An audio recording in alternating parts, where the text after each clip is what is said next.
Alright, let's talk about big ideas. I mean really big.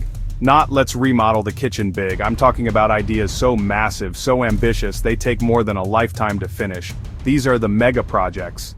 We're talking about dams that hold back entire rivers, tunnels that burrow under oceans, and buildings that seem to scrape the clouds.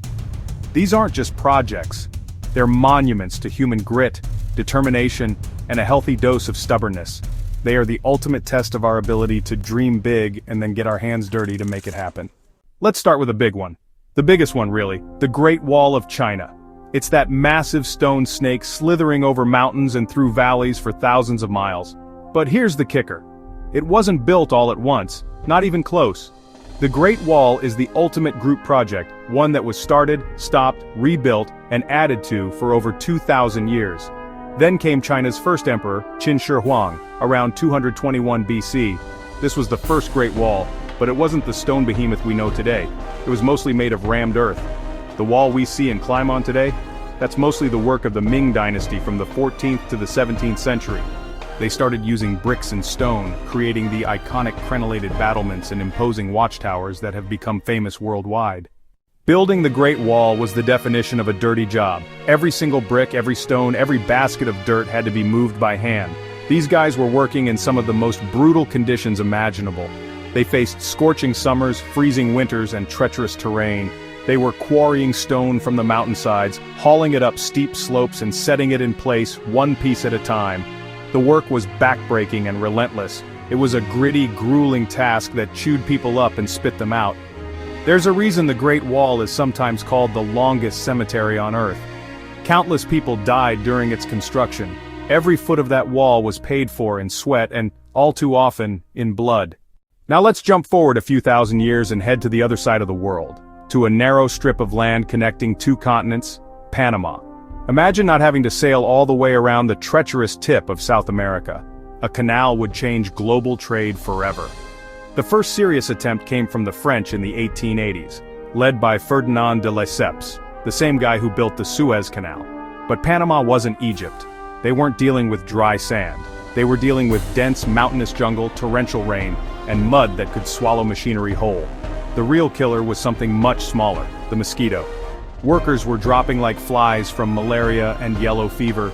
After nearly a decade of struggle, spending a fortune and losing over 20,000 lives, the French company went bankrupt.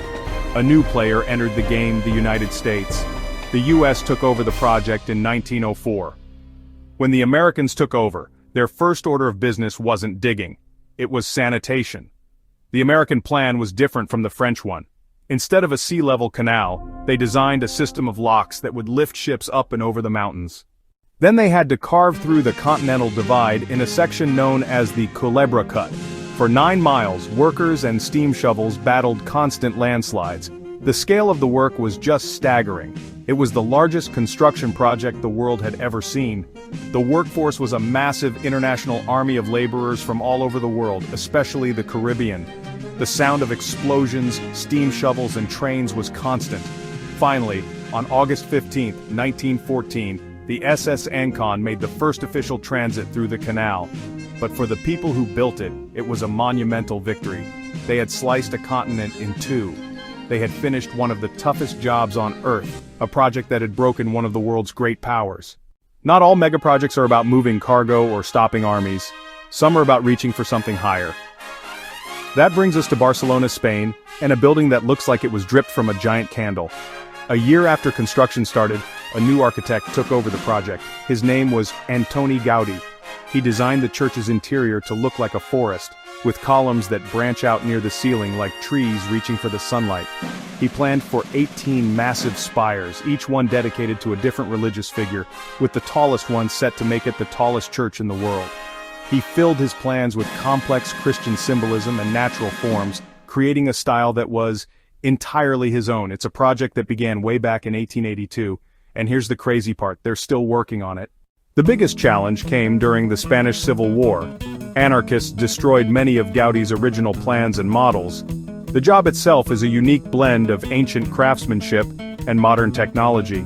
You'll see stonemasons carefully carving a sculpture by hand, just a few feet away from a massive crane lifting a prefabricated section of a tower into place. In recent years, computer-aided design has been a game-changer, allowing construction to accelerate dramatically. When the main nave was finally enclosed in 2010, Pope Benedict XVI consecrated it as a basilica. For the first time, people could experience Gaudi's forest of columns, with sunlight bathing the space in a kaleidoscope of color. When that final stone is laid, it will mark the end of a construction project that spanned 3 different centuries. These massive projects are more than just impressive structures, they're world changers. The Panama Canal revolutionized maritime trade, slashing the sea journey between oceans by 8,000 miles. Even a project rooted in faith has become an economic engine, drawing millions of visitors every year. Modern megaprojects, from the massive Three Gorges Dam in China to the International Space Station orbiting our planet, are the direct descendants of these historical giants. Of course, we have better tools now. A job that took 50 years might now take 15. We're still dreaming big, planning high-speed rail networks that cross continents, and even talking about building bases on the Moon and Mars. In the end, these stories are about more than just the projects themselves. They're about the human spirit. Whether it's a wall to protect a nation, a canal to connect 2 oceans, or a church that celebrates faith in nature, these projects are monuments to our stubborn, hopeful, and endlessly creative nature. And that's a job worth celebrating.